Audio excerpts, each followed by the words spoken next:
બાગાયત વિભાગ આકરૂ યુગના પ્રસાર શિક્ષણ ભવન તથા KVICના સંયુક્ત ઉપક્રમે આણંદ B.A. કોલેજ ઓફ એગ્રીકલ્ચરના ઓડિટોરિયમ ખાતે મધમાખી પાલન સાથે સંકળાયેલ મધપાલકો માટે મધમાખી પાલન એક ઉભરતો વ્યવસાય વિષયક રાજ્ય કક્ષાનો પરિસંવાદ યોજાયો હતો।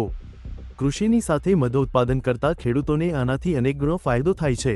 મધમાખી ઉછેરથી મધ ઉત્પાદનની સાથે મધમાખીથી થતા પરાગનયનને કારણે ખેત ઉત્પાદન પણ વધારે આવે છે। તેમણે મધનું ઔષધીય મહત્વ જણાવતા ઉમેર્યું હતું કે મધનો આઈસ્ક્રીમ કે અન્ય વેલ્યુ એડેડ પ્રોડક્ટમાં ઉપયોગ થાય છે। સાયન્ટિફિક રીતે જોવા જઈએ તો ગુજરાત એ સમગ્ર દેશમાં સૌથી વધુ મધ ઉત્પાદન કરતું રાજ્ય છે। આ પરિસંવાદમાં અધ્યક્ષ પદેથી ઉદ્બોધન કરતા આણંદ કૃષિ યુનિવર્સિટીના કુલપતિ શ્રી ડો. કે. બી. કથિરિયાએ જણાવ્યું હતું કે વડાપ્રધાન શ્રી નરેન્દ્રભાઈ મોદી દ્વારા વર્ષ 2016માં સ્વીટ રિવોલ્યુશનની શરૂઆત કરવામાં આવતા દેશમાં મધમાખી પાલન થકી મધ ઉત્પાદન માટેના એક નવા વ્યવસાયનો ઉદ્ભવ થયો છે। જી સાહેબ, શું કાર્યક્રમ છે આજે? આજરોજ આણંદ એગ્રીકલ્ચર યુનિવર્સિટી ખાતે ગુજરાત રાજ્યના બાગાયત ખાતું અને અન્ય જે સંસ્થાઓ છે જે હનીબી સાથે સંકળાયેલી છે એમના સંયુક્ત ઉપક્રમે આજે એક દિવસનો હનીબી એટલે કે મધમાખી ઉછેર અંગેનો એક દિવસનો કાર્યક્રમ રાખવામાં આવ્યો છે।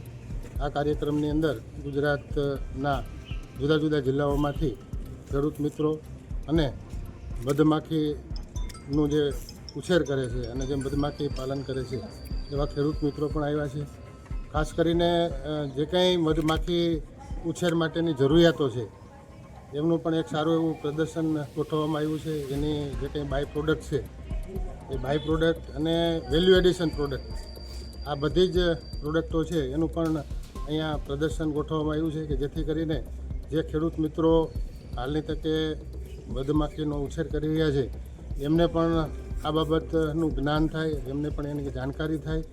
આ ઉપરાંત જે મુખ્ય હેતુ છે કે વધુમાં વધુ ખેડૂતો અથવા તો મધુપાલન કરતા જે મિત્રો છે એમાં આકર્ષાય અને વધુમાં વધુ સંખ્યા હજુ પણ ગુજરાતની અંદર વધારો થાય અને મધમાખી ક્ષેત્રે મધમાખીના પાલન ક્ષેત્રે ગુજરાત છે એ ભારતની અંદર ખૂબ આગવું સ્થાન ધરાવે।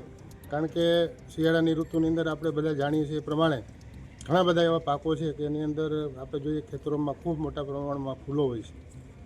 આ જે ફૂલો હોય એની અંદર મધમાખીનો હાઇવ્સ જે કહેવાય કે મધપૂડો આપણે મૂકવામાં આવે ત્યાં તો એની અંદરથી મધમાખીઓ છે એ આજુબાજુના વિસ્તારની અંદર ફૂલોની અંદરથી એનો નેક્ટર અથવા આપણે કહીએ કે એનો રસ ચૂસી અને મધના રૂપમાં એનું કલેક્શન કરતી હોય છે।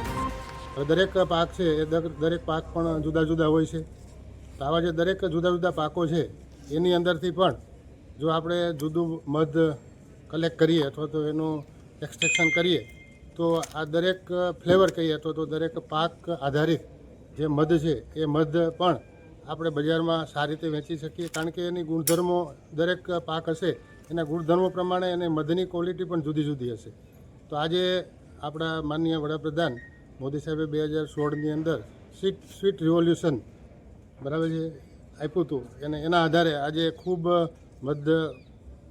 મધુપાલન છે એ ખૂબ વિકસી રહ્યું છે। માત્ર ગુજરાતમાં નહીં પણ આખા ભારતની અંદર જુદી જુદી સંસ્થાઓ પણ કામ કરે છે અને આપણે આ જે ક્ષેત્ર છે એ ક્ષેત્ર અવિકસિત હતું એને આપણે રેગ્યુલર એક વિભાગ તરીકે એક એમ કહેવાય કે પ્રોડક્શન તરીકે પણ આપણે ખૂબ આગળ લઈ જઈ રહ્યા છીએ।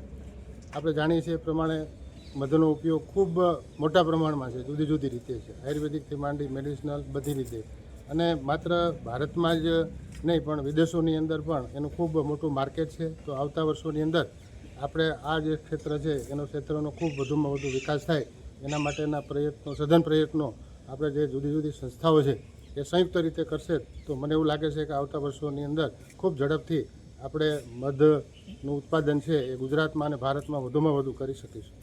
આભાર।